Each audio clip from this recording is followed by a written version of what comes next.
নমস্কার বন্ধুরা, পুনরায় আপনাদেরকে বৃষ্টির গল্প ফোটায় স্বাগত। আমাদের চ্যানেলে যদি আপনি নতুন হয়ে থাকেন তাহলে আমাদের চ্যানেলটিকে সাবস্ক্রাইব করে রাখতে ভুলবেন না। বেল আইকনটি অবশ্যই প্রেস করে রাখবেন, তাহলে সর্বপ্রথম আপনার ফোনে নোটিফিকেশান যাবে আমাদের গল্পে। একটি লাইকের মাধ্যমে আমাদেরকে আগে পৌঁছানোর জন্য উৎসাহ দেবেন এবং আপনার মূল্যবান মন্তব্যটি কমেন্টের মাধ্যমে অবশ্যই জানাবেন। চলুন আজকের গল্পটি শুনে নেওয়া যাক। ফাল্গুনের প্রথম পূর্ণিমায় আম্রমুকুলের গন্ধ লইয়া নববসন্তের বাতাস বহিতেছে। পুষ্করিণী তীরের একটি পুরাতন লিচু গাছের ঘন পল্লবের মধ্য হইতে একটি নিদ্রাহীন অশ্রান্ত পাপিয়ার গান মুখুজ্জেদের বাড়ির একটি নিদ্রাহীন শয়নগৃহের মধ্যে গিয়া প্রবেশ করিতেছে। হেমন্ত কিছু চাঞ্চলভাবে কখনো তার স্ত্রীর একগুচ্ছ চুল খোঁপা হইতে বিশ্লিষ্ট করিয়া লইয়া আঙুলে জড়াইতেছে, কখনো তাহার বালাতে চুরিতে সংঘাত করিয়া ঠুং ঠুং শব্দ করিতেছে, কখনো তাহার মাথার ফুলের মালাটা টানিয়া সস্ত্রাঞ্চ্যুত করিয়া তাহার মুখের উপর আনিয়া ফেলিতেছে। সন্ধ্যাবেলাকার নিস্তব্ধ ফুলের গাছটিকে সচেতন করিয়া তুলিবার জন্য বাতাস যেমন একবার এপাশ হইতে একবার ওপাশ হইতে একটু আধটু নাড়াচাড়া করিতে থাকে, হেমন্তের কতকটা সেই ভাব। কিন্তু কুসুম সম্মুখের চন্দ্রালোক প্লাবিত অসীম শূন্যের মধ্যে দুই নেত্রকে নিমগ্ন করিয়া দিয়া স্থির হইয়া বসিয়া আছে। স্বামীর চাঞ্চল্য তাহাকে স্পর্শ করিয়া প্রতিহত হইয়া ফিরিয়া যাইতেছে। অবশেষে হেমন্ত কিছু অধীরভাবে কুসুমের দুই হাত নাড়া দিয়া বলিল, কুসুম, তুমি আছো কোথায়? তোমাকে যেন একটা মস্ত দূরবীন কষিয়া বিস্তর ঠাহর করিয়া বিন্দু মাত্র দেখা যাইবে, এমনি দূরে গিয়া পড়িয়াছ। আমার ইচ্ছা তুমি আজ একটু কাছাকাছি এসো, দেখো দেখি কেমন চমৎকার রাত্রি। কুসুম শূন্য হইতে মুখ ফিরাইয়া লইয়া স্বামীর মুখের দিকে রাখিয়া কহিল, এই জ্যোৎস্না রাত্রি, এই বসন্তকাল, সমস্ত এই মুহূর্তে মিথ্যা হইয়া ভাঙিয়া যাইতে পারে, এমন একটা মন্ত্র আমি জানি। হেমন্ত বলিল, যদি জানো তো সেটা উচ্চারণ করিয়া কাজ নাই, বরং এমন যদি কোনো মন্ত্র জানা থাকে যাহাতে সপ্তাহের মধ্যে 3-4 রবিবার আসে, কিংবা রাত্রিটা বিকাল 5টা-5:30 পর্যন্ত টিকিয়া যায়, তো তাহা শুনিতে রাজি আছি, বলিয়া কুসুমকে আর একটু টানিয়া লইতে চেষ্টা করিল। কুসুম সে আলিঙ্গন পাশে ধরা না দিয়া কহিল, আমার মৃত্যুকালে তোমাকে যে কথাটা বলিব মনে করিয়াছিলাম, আজ তাহা বলিতে ইচ্ছা করিতেছে।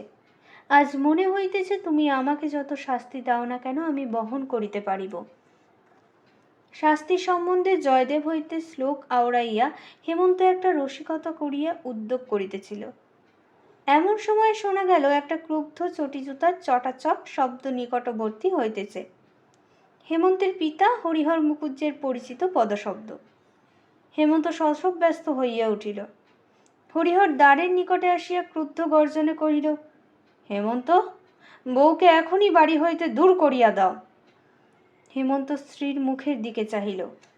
স্ত্রী কিছুই বিস্ময় প্রকাশ করিল না, কেবল দুই হাতের মধ্যে কাতরে মুখ লুকাইয়া আপনার সমস্ত বল এবং ইচ্ছা দিয়া আপনাকে যেন লুপ্ত করিয়া দিয়ার চেষ্টা করিল। দক্ষিণে বাতাসে পাপিয়ার স্বর ঘরে প্রবেশ করিতে লাগিল। কাহারও কানে গেল না পৃথিবী এমন অসীম সুন্দর, অথচ এত সহজেই সমস্ত বিকল হইয়া গেল। হেমন্ত বাড়ি হইতে ফিরিয়া আসিয়া স্ত্রীকে জিজ্ঞাসা করিল, সত্য কি? স্ত্রী কহিল, সত্য। এতদিন বলো নাই কেন? অনেকবার বলিতে চেষ্টা করিয়াছি, বলিতে পারি নাই। আমি বড় পাপিষ্ঠা, তবে আজ সমস্ত খুলিয়া বলো। কুসুম গম্ভীর দৃঢ় স্বরে সমস্ত বলিয়া গেল, যেন অটল চরণে ধীর গতিতে আগুনের মধ্যে দিয়া চলিয়া গেল। কতখানি দগ্ধ হইতেছিল কেহ বুঝিতে পারিল না। সমস্ত শুনিয়া হেমন্ত উঠিয়া গেল। কুসুম বুঝিল যে স্বামী চলিয়া গেল সে স্বামীকে আর ফিরাইয়া পাবে না। কিছু আশ্চর্য মনে হইল না। এ ঘটনাও যেন অন্যান্য দৈনিক ঘটনার মতো অত্যন্ত সহজভাবে উপস্থিত হইল। মনের মধ্যে এমন একটা শুষ্ক অসারতার সঞ্চার হইয়াছে, কেবল পৃথিবীকে এবং ভালোবাসাকে আগাগোড়া মিথ্যা এবং শূন্য বলিয়া মনে হইল।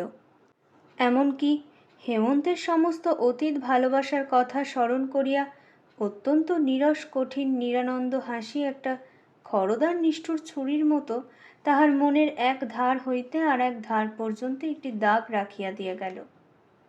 বোধ করি সে ভাবিল, সে ভালোবাসাকে এতখানি বলিয়া মনে হয়, এত আদর, এত গাঢ়তা, যাহার তিল মাত্র বিচ্ছেদ এমন মর্মান্তিক, যাহার মুহূর্ত মাত্র মিলন এমন নিবিড়ানন্দময়, যাহাকে অসীম অনন্ত বলিয়া মনে হয়, জন্মা জন্মান্তরেও যাহার অবসান কল্পনা করা যায় না, সেই ভালোবাসা এইটুকুর উপর নির্ভর।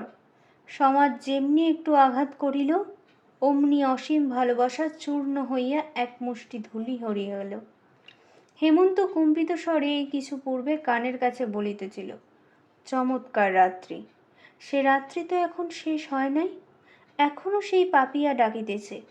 দক্ষিণের বাতাস মশারি কাঁপাইয়া যাইতেছে এবং জ্যোৎস্না সুখশ্রান্ত সুপ্ত সুন্দরীর মতো বাতায়নবর্তী পালঙ্কের এক প্রান্তে নীলীন হইয়া পড়িয়া আছে।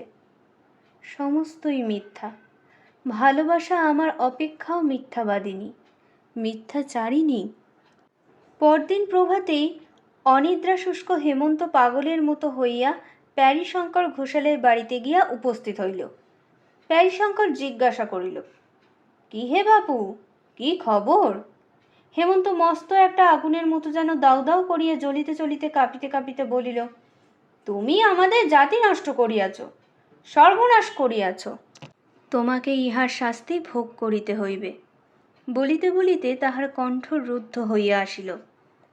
প্যারীশঙ্কর ঈষৎ হাসিয়া কহিল, আর তোমরা আমার জাতি রক্ষা করিয়াছ, আমার সমাজ রক্ষা করিয়াছ, আমার পিঠে হাত বুলাইয়া দিয়েছ, আমার প্রতি তোমাদের বড় যত্ন, বড় ভালোবাসা। হেমন্তের ইচ্ছা হইল সেই মুহূর্তেই প্যারীশঙ্করকে ব্রহ্ম তেজে ভস্ম করিয়া দিতে, কিন্তু সেই তেজে সে নিজেই জ্বলিতে লাগিল। প্যারীশঙ্কর দিব্য সুস্থ নিরাময়ভাবে বসিয়া রহিল। হেমন্ত ভগ্নকণ্ঠে বলিল, আমি তোমার কি করিয়াছিলাম? প্যারীশঙ্কর কহিল, আমি জিজ্ঞাসা করি, আমার একটি মাত্র কন্যা ছাড়া সন্তান নাই। আমার সেই কন্যা তোমার বাপের কাছে কি অপরাধ করিয়াছিল? তুমি তখন ছোট ছিলে, তুমি হয়তো জানো না ঘটনাটা, তবে মন দিয়া শোনো। ব্যস্ত হইও না বাপু, ইহার মধ্যে অনেক কৌতুক আছে। আমার জামাতা নবকান্ত আমার কন্যার গহনা চুরি করিয়া যখন পলাইয়া বিলাতে গেল, তখন তুমি শিশু ছিলে।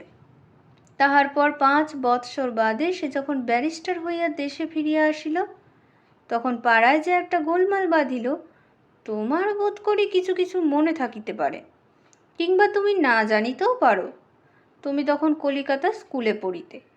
তোমার বাপ গ্রামের দলপতি হইয়া বলিলেন, মেয়েকে যদি স্বামী গৃহে পাঠানো অভিপ্রায় থাকে, তবে সে মেয়েকে আর ঘরে রইতে পারবে না। আমি তাহাকে হাতে পায়ে ধরিয়া বলিলাম, দাদা, এ যাত্রা তুমি আমাকে ক্ষমা করো, আমি ছেলেটিকে গোবর খাওয়াইয়া প্রায়শ্চিত্ত করাইতেছি, তোমরা তাহাকে যাতে তুলিয়া লও। তোমার বাপ কিছুতেই রাজি হইলেন না। আমিও আমার একমাত্র মেয়েকে ত্যাগ করিতে পারিলাম না। জাত ছাড়িয়া দেশ ছাড়িয়া কলিকাতায় আসিয়া ঘর করিলাম। এখানে আসিয়া আপদ মিটিল না। আমার ভ্রাতুস্পুত্রের যখন বিবাহ সমস্ত আয়োজন করিয়াছি, তোমার বাপ কন্যাকর্তাদের উত্তেজিত করিয়া সে বিবাহ ভাঙিয়া দিলেন। আমি প্রতিজ্ঞা করিলাম, যদি ইহার প্রতিশোধ না লই, তবে আমি ব্রাহ্মণের ছেলে নহি। এইবার কতকটা বুঝিতে পারিয়াছ, কিন্তু আর একটু সবুর করো, সমস্ত ঘটনাটি শুনিলে খুশি হইবে। ইহার মধ্যে একটু রস আছে। তুমি যখন কলেজে পড়িতে, তোমার বাসার পাশেই বিপ্রদাস চাটুর্যের বাড়ি ছিলে। বেচারা এখন মারা গিয়াছে। চাটুর্য মহাশয়ের বাড়িতে কুসুম নামে একটি শৈশব বিধবা অনাথা কায়স্থ কন্যা আশ্রিতভাবে থাকিত। মেয়েটি বড় সুন্দরী। বুড়ো ব্রাহ্মণ কলেজের ছেলেদের দৃষ্টিপথ হইতে তাহাকে সংবরণ করিয়া রাখিবার জন্য কিছু দুশ্চিন্তাগ্রস্ত হইয়া পড়িয়াছিল। কিন্তু বুড়ো মানুষকে ফাঁকি দেওয়া একটি মেয়ের পক্ষে কিছুই শক্ত নয়। মেয়েটি প্রায়ই কাপড় শুকাইতে দিতে ছাতে উঠত এবং তোমারও বোধ করি ছাতে না উঠিলে পড়া মুখস্থ হইত না। পরস্পরের ছাদ হইতে তোমাদের কোনরূপ কথাবার্তা হইত কিনা সে তোমরাই জানো। কিন্তু মেয়েটির ভাব গতিক দেখিয়া বুড়োর মনেও সন্দেহ হইল, কারণ কাজকর্মে তাহার ক্রমিক ভুল হইতে দেখা গেল এবং তপস্বিনী গৌরীর মতো দিন দিন সে আহার নিদ্রা ত্যাগ করিতে লাগিল। একদিন সন্ধেবেলায় সে বুড়োর সম্মুখেই অকারণে অশ্রু সংবরণ করিতে পারিত না। অবশেষে বুড়ো আবিষ্কার করিল ছাতে তোমাদের মধ্যে সময় অসময়ে নীরবে দেখা সাক্ষাৎ চলিয়া থাকে। এমনকি কলেজ কামাই করিয়াও মধ্যাহ্নে চিলের ঘরের ছাওয়ায় ছাতের কোণে তুমি বই হাতে করিয়া বসিয়া থাকিতে। নির্জন অধ্যয়নে সহসা তোমার এত উৎসাহ জন্মিয়াছিল, বিপ্রদাস যখন আমার কাছে পরামর্শ জানিতে আসিল, আমি কহিলাম, খুড়ো, তুমি তো অনেকদিন হইতে কাশী যাইবার মানুষ করিয়াছ, মেয়েটিকে আমার কাছে রাখিয়া তীর্থবাস করিতে যাও, আমি তাহার ভার লইতেছি। বিপ্রদাস তীর্থে গেল। আমি মেয়েটিকে শ্রীপতি চাটুর্যের বাসায় রাখিয়া তাহাকেই মেয়ের বাপ বলিয়া চালাইলাম। তাহার পর যাহা হইল তোমার জানা আছে। তোমার কাছে আগাগোড়া সব কথা খোলসা করিয়া বলিয়া বড় আনন্দ লাভ করিলাম। এ যেন একটি গল্পের মতো। ইচ্ছা আছে সমস্ত লিখিয়া একটি বই করিয়া ছাপাইব। আমার লেখা আসে না। আমার ভাইপোটা শুনেতেছি একটু আধটু লেখে, তাহাকে দিয়া লেখাইবার মানুষ আছে, কিন্তু তোমাতে তাহাতে মিলিয়া লিখিলে সবচেয়ে ভালো হয়, কারণ গল্পের উপসংহারটি আমার ভালো করিয়া জানা নেই। হেমন্ত প্যারীশঙ্করের এই শেষ কথাগুলিতে বড় একটা কান্না দিয়া কহিল, কুসুম এই বিবাহে কোনো আপত্তি করে নাই? প্যারীশঙ্কর কহিল, আপত্তি ছিল কি না বোঝাবারই শক্ত। জানো তো বাপু, মেয়ে মানুষের মন, যখন না বলে তখন হাঁ বুঝিতে হয়। প্রথমে তো দিন কতক নূতন বাড়িতে আসিয়া তোমাকে না দেখিতে পাইয়া কেমন পাগলের মতো হইয়া গেল। তুমিও দেখিলাম কোথা হইতে সন্ধান পাইয়াছ, প্রায়ই বই হাতে করিয়া কলেজে যাত্রা করিয়া তোমার পথ ভুল হইত এবং শ্রীপতির বাসার সম্মুখে আসিয়া কি যেন খুঁজিয়া বেড়াইতে। ঠিক যে প্রেসিডেন্সি কলেজের রাস্তা খুঁজিতে তাহা বোধ হইত না, কারণ ভদ্রলোকের বাড়ির জানলার ভিতর দিয়া কেবল পতঙ্গ এবং উন্মাদ যুবকদের হৃদয়ের পথ ছিল মাত্র। দেখিয়া শুনিয়া আমার বড় দুঃখ হইল। দেখিলাম তোমার পড়ার বড়ই ব্যাঘাত হইতেছে এবং মেয়েটির অবস্থাও সংকটাপন্ন। একদিন কুসুমকে ডাকিয়া লইয়া কহিলাম, বাছা, আমি বুড়ো মানুষ, আমার কাছে লজ্জা করিবার আবশ্যক নাই। তুমি যাহাকে মনে মনে প্রার্থনা করো আমি জানি, ছেলেটিও মাটি হইবার জো হইয়াছে। আমার ইচ্ছা তোমাদের মিলন হয়। শুনিবা মাত্র কুসুম একেবারে বুক ফাটিয়া কাঁদিয়া উঠিল এবং ছুটিয়া পালাইয়া গেল। এমনি করিয়া প্রায় মাঝে মাঝে সন্ধেবেলায় শ্রীপতির বাড়ি গিয়া কুসুমকে ডাকিয়া তোমার কথা পাড়িয়া ক্রমে তাহার লজ্জা ভাঙিলাম। অবশেষে প্রতিদিন ক্রমিক আলোচনা করিয়া তাহাকে বুঝাইলাম যে বিবাহ ব্যতীত পথ দেখি না, তাহা ছাড়া মিলনের আর কোনো উপায় নাই। কুসুম কহিল, কেমন করিয়া হইবে? আমি কহিলাম, তোমাকে কুলীনের মেয়ে বলিয়া চালাইয়া দিব। অনেক তর্কের পর সেই বিষয়ে তোমার মত জানিতে কহিল। আমি কহিলাম, ছেলেটা একে খেপিয়া যাইবার জো হইয়াছে, তাহাকে আবার এ সকল গোলমালের কথা বলিবার আবশ্যক কি? কাজটা বেশ নিরাপদে নিশ্চিন্তে নিষ্পন্ন হইয়া গেলেই সকল দিকে সুখবর হইবে। বিশেষত এ কথা যখন কখনো প্রকাশ হইবার কোনো সম্ভাবনা নাই, তখন বেচারাকে কেন গায়ে পড়িয়া চিরজীবনের মতো অসুখী করা? কুসুম বুঝিল কি বুঝিল না আমি বুঝিতে পারিলাম না। কখনো কাঁদে, কখনো চুপ করিয়া থাকে। অবশেষে আমি যখন বলি তবে কাজ নাই, তখন আবার সে অস্থির হইয়া ওঠে। এইরূপ অবস্থায় শ্রীপতিকে দিয়া তোমাকে বিবাহের প্রস্তাব পাঠাই। দেখিলাম সম্মতি দিতে তোমার তিলমাত্র বিলম্ব হইল না। তখন বিবাহের সমস্ত ঠিক হইল। বিবাহের অনতি পূর্বে কুসুম এমনি বাকিয়া দাঁড়াইল, তাহাকে আর কিছুতেই বাগাইতে পারি না। সে আমার হাতে পায়ে ধরে বলে, ইহাতে কাজ নাই জ্যাঠামশাই। আমি বলিলাম, কি সর্বনাশ, সমস্ত ধীর হইয়া গেছে, এখন কি বলিয়া ফিরাইব? কুসুম বলে, তুমি রাষ্ট্র করিয়া দাও, আমার হঠাৎ মৃত্যু হইয়াছে, আমাকে এখান হইতে কোথাও পাঠাইয়া দাও। আমি বলিলাম, তাহা হইলে ছেলেটির দশা কি হইবে তাহার বহুদিনের আশা কাল পূর্ণ হইবে বলিয়া সে স্বর্গে চড়িয়া বসিয়াছে। আজ আমি হঠাৎ তাহাকে তোমার মৃত্যু সংবাদ পাঠাইব, আবার তাহার পরদিন তোমাকে তাহার মৃত্যু সংবাদ পাঠাইতে হইবে, এবং সেই দিন সন্ধেবেলায় আমার কাছে তোমার মৃত্যু সংবাদ আসিবে। আমি কি এই বুড়ো বয়সে স্ত্রী হত্যা ব্রহ্ম হত্যা করিতে বসিয়াছি? তাহার পরে শুভ লগ্নে শুভ বিবাহ সম্পন্ন হইল। আমি আমার একটা কর্তব্যোদ্যয় হইতে অব্যাহত পাইয়া গেলাম। তাহার পর কি হইল তুমি জানো? হেমন্ত কহিল, আমাদের যাহা করিবার তাহা তো করিলেন, আবার কথাটা প্রকাশ করিলেন কেন? প্যারীশঙ্কর কহিলেন, দেখিলাম তোমার ছোট ভগ্নীর বিবাহের সমস্ত স্থির হইয়া গেছে। তখন মনে মনে ভাবিলাম একটা ব্রাহ্মণের জাত মারিয়াছি, কিন্তু সে কেবল কর্তব্যবোধে। আবার আর একটা ব্রাহ্মণের জাত মারা পড়ে, আমার কর্তব্য এটা নিবারণ করা। তাই তাহাদের চিঠি লিখিয়া দিলাম, বলিলাম হেমন্ত যে শূদ্রের কন্যা বিবাহ করিয়াছে তাহার প্রমাণ আছে। হেমন্ত বহু কষ্টে ধৈর্য সংবরণ করিয়া কহিল, এই যে মেয়েটিকে আমি পরিত্যাগ করিব, ইহার দশা কি হইবে? আপনি ইহাকে আশ্রয় দিবেন? প্যারীশঙ্কর কহিলেন, আমার যাহা কাজ তাহা আমি করিয়াছি, এখন পরের পরিত্যক্ত স্ত্রীকে পোষণ করা আমার কর্ম নহে। ওরে, হেমন্তবাবুর জন্য বরফ দিয়া এক গ্লাস ডাবের জল লইয়া আয়, আর পান আনিস। হেমন্ত এই সুশীতল আতিথ্যের জন্য অপেক্ষা না করিয়া চলিয়া গেল। কৃষ্ণপক্ষের পঞ্চমী, অন্ধকার রাত্রি, পাখি ডাকিতেছে না। পুষ্করিণীর ধারের লিচু গাছটি কালো চিত্রপটের উপর গাঢ়তর দাগের মতো লেপিয়া গেছে। কেবল দক্ষিণের বাতাস এই অন্ধকারে অন্ধভাবে ঘুরিয়া ঘুরিয়া বেড়াইতেছে, যেন তাহাকে নিশিতে পাইয়াছে। আর আকাশের তারা নির্নিমেষ সতর্ক নেত্রে প্রাণপণে অন্ধকার ভেদ করিয়া কি একটি রহস্য আবিষ্কার করিতে প্রবৃত্ত আছে। শয়ন গৃহে দীপ জ্বালা নেই। হেমন্ত বাতায়নের কাছে খাটের উপরে বসিয়া সম্মুখের অন্ধকারের দিকে চাহিয়া আছে। কুসুম ভূমি তলে দুই হাতে তাহার পা জড়াইয়া পায়ের উপর মুখ রাখিয়া পড়িয়া আছে।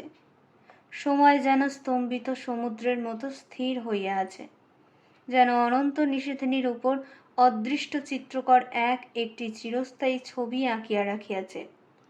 চারিদিকে প্রলয়, মাঝখানে একটি বিচারক এবং তাহার পায়ের কাছে একটি অপরাধিনী। আবার চটি জুতার শব্দ হইল। হরিহর মুখুজ্জে দ্বারের কাছে আসিয়া বলিলেন, অনেকক্ষণ হইয়া গিয়াছে, আর সময় দিতে পারি না, মেয়েটাকে ঘর হইতে দূর করিয়া দাও।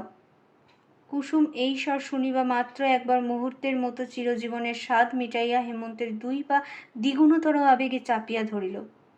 চরণ চুম্বন করিয়া পায়ের ধুলা মাথায় লইয়া পা ছাড়িয়া দিল।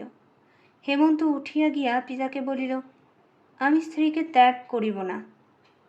হরিহর গর্জিয়া উঠিয়া কহিল, জাত খুয়াইবি? হেমন্ত কহিল, আমি জাত মানি না। তবে তুই শুদ্ধ দূর হইয়া যা। কেমন লাগলো আজকের গল্পটি? অবশ্যই কমেন্টের মাধ্যমে জানাবেন। একটি লাইকের মাধ্যমে আমাদেরকে আগে পৌঁছাতে উৎসাহ দেবেন। দেখা হচ্ছে খুব শীঘ্রই পরের একটি নতুন গল্প নিয়ে।